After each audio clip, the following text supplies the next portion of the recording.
आकाशवाणी लखनऊ से प्रस्तुत है जिले की हलचल। आज सुनिए मेरठ और गोरखपुर जिलों की हलचल। पहले सुनते हैं मेरठ जिले की हलचल। आलेख और स्वर है संगीता श्रीवास्तव का।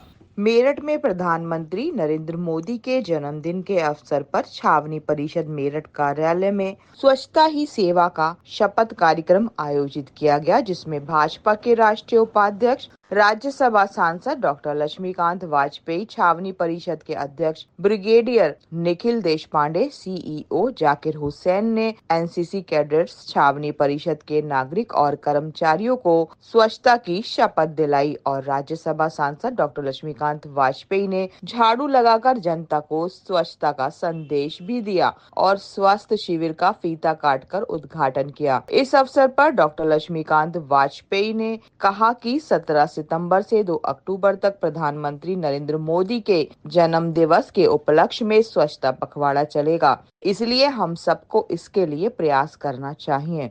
मेरठ में आपदा प्रबंधन प्राधिकरण सहित विभिन्न विभागों के समन्वय से मॉक ड्रिल का आयोजन सजगता, आपदा और जागरूकता के लिए किया गया। सेंट जोसेफ इंटर कॉलेज में भूकंप, टाउन हॉल में गंगा नगर में अग्नि सुरक्षा, हिंदुस्तान पेट्रोलियम कारपोरेशन लिमिटेड पूट खास में अग्नि सुरक्षा भूकंप संबंधित मॉक ड्रिल का सफलतापूर्वक आयोजन किया गया। कैलाश प्रकाश स्पोर्ट्स स्टेडियम में मॉक ड्रिल के अंतर्गत अस्थायी हॉस्पिटल बनाया गया। लेफ्टिनेंट जनरल योगेंद्र डिमरी ने निर्देशित करते हुए कहा कि समय समय पर इस प्रकार की मॉक ड्रिल कराई जानी चाहिए ताकि ज्यादा से ज्यादा लोग जागरूक हों। उन्होंने कहा कि मॉक ड्रिल कराने का मुख्य उद्देश्य यह है कि लोगों को इसके बारे में ज्यादा से ज्यादा जानकारी हो, कर्मचारियों को अधिक से अधिक प्रशिक्षित किया जाए ताकि वह और बेहतर तरीके से आगे होने वाली मॉक ड्रिल में इसका उपयोग कर सके।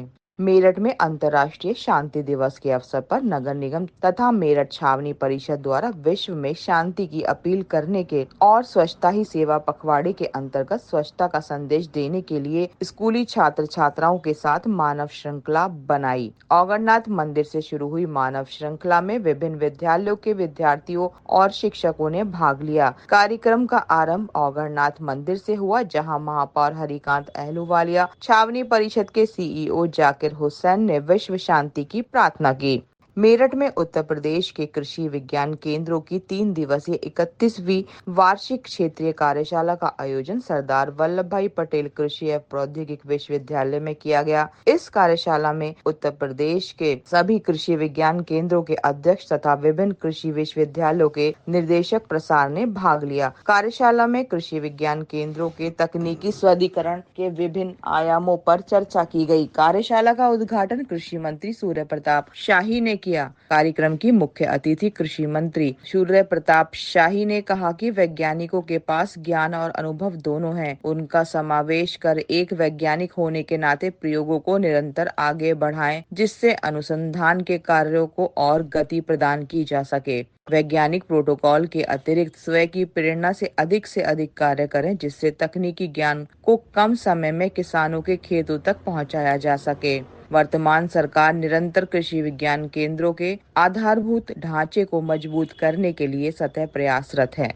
खेती के क्षेत्र में उत्तर प्रदेश विगत वर्षों के भीतर 100 लाख मीट्रिक टन से ज्यादा खाद्यान्न उत्पादन उत्तर प्रदेश का बढ़ा है। जब योगी जी की सरकार आई थी उस समय 542 लाख मीट्रिक टन प्रदेश का खाद्यान्न उत्पादन था। आज 660 लाख मीट्रिक टन हुआ है। मेरठ में अब केंद्र और राज्य सरकार द्वारा गांव की सूरत ही बदल गई है। अब गांव में पंचायती राज विभाग द्वारा बहुउद्देशीय हाईटेक पंचायत सचिवालय बनाए जा रहे हैं, जिनमें केंद्र और प्रदेश सरकार की सभी योजनाओं की जानकारी के साथ साथ ग्रामीणों को सुविधाएं उपलब्ध कराई जा रही हैं। माननीय मुख्यमंत्री जी ने ये चाहा था कि ग्राम पंचायतें स्वावलंबी हों और हर ग्राम पंचायत में उनका अपना सचिवालय हो।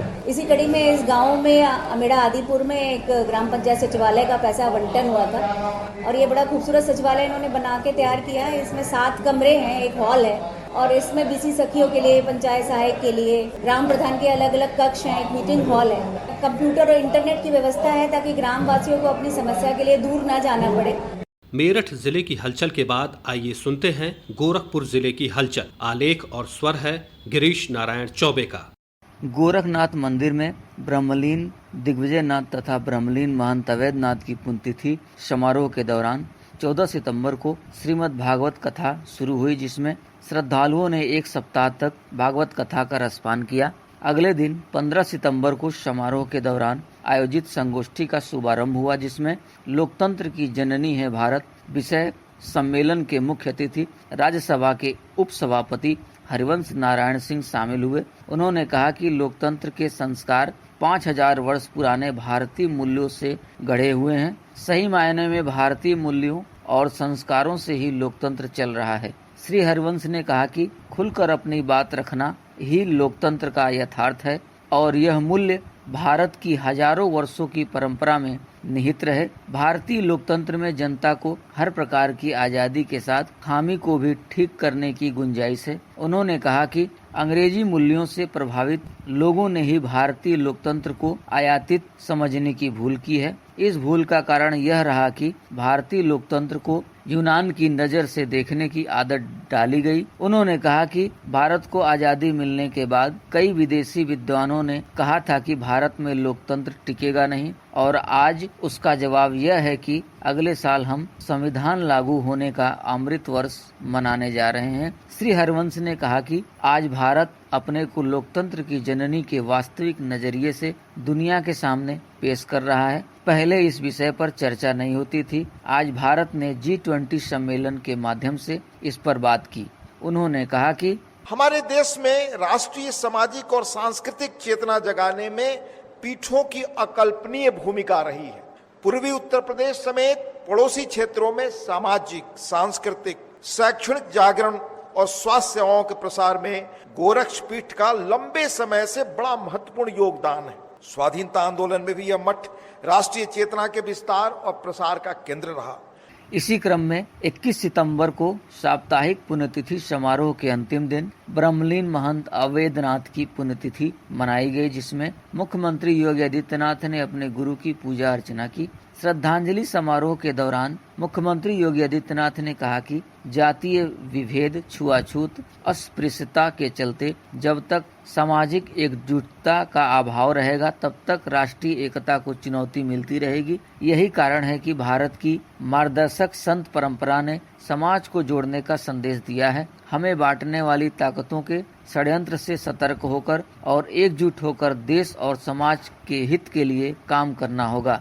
श्रद्धांजलि समारोह में अपने भावों को शब्द रूप देते हुए मुख्यमंत्री ने कहा कि संतों की पुण्यतिथि पर आयोजन से उनके व्यक्तित्व और कृतित्व के स्मरण से नई प्रेरणा मिलती है। मुख्यमंत्री योगी आदित्यनाथ ने कहा कि पूज्य गुरुदेव ब्रह्मलीन महंत अवैधनाथ जी महाराज जी के साथ सेवा के अनेक प्रकल्पों से जुड़कर काम करने का सौभाग्य उन्हें प्राप्त हुआ। ब्रह्मलीन महंत अवैधनाथ धर्माचार्य थे, उनमें वात्सल्य भाव था। वह मार्गदर्शक और सच्चे समाज सुधारक थे। सहज और सरल लोगों के लिए वह वात्सल्य स्वरूप थे, तो धर्म विरोधी आचरण करने वालों के प्रति उनमें वज्र जैसी कठोरता थी। मुख्यमंत्री योगी आदित्यनाथ ने कहा कि गोरक्षपीठ, नाथपंथ, सनातन हिंदू धर्म से जुड़े हुए, हमारे खड़ दर्शन संप्रदाय से जुड़े हुए सभी पंथ आचार्यगण पूरी मजबूती के साथ देश और धर्म की रक्षा के लिए आज भी प्रतिबद्ध दिखाई देते हैं। तो गोरक्षपीठ से संबद्ध संस्थाएं भी निरंतर उन भावनाओं को प्रतिनिधित्व करते हुए कार्य कर रहे हैं।